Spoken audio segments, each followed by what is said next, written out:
বলছে গাছে বেঁধে রাখবো। কে একটা নেতা আছেন বলছেন গাছে বেঁধে রাখবো। সংবিধানকে যদি গাছে বেঁধে রেখে ফেলে তাহলে সংবিধানও তো গাছে বেঁধে রাখবে। সংবিধানকে গাছে বেঁধে রাখতে গেলে তো সংবিধান লোহার গড়াদের ভেতর ঢুকিয়ে দেবে, এটাও মনে রাখতে হবে। এই বিজেপি এই নির্বাচন কমিশনের ভরসায় বিজেপি রাজনীতি করতে আসেনি, ইডি সিবিআই এর ভরসায় বিজেপি রাজনীতি করতে আসেনি। বিজেপি এসেছে মানুষকে সঙ্গে নিয়ে।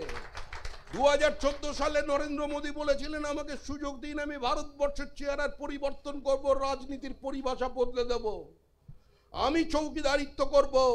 কেন্দ্রে আমাদের সরকার ছিল না, ভারতের সরকারের পরিবর্তন হয়েছে। তৃণমূল ক্ষমতায় এসেছে, সিপিএম ক্ষমতায় ছিল।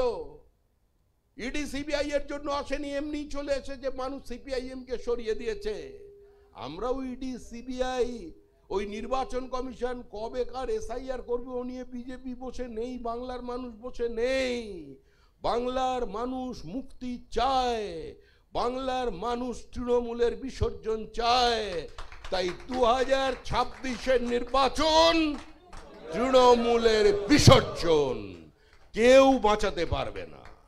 কালীঘাটের মা কালী হাত তুলে নিয়েছে, আমি অনেকদিন আগে বলেছি, উনি বলেছেন তোমার ফাইল আর নেব না, আর আমি পারছি না।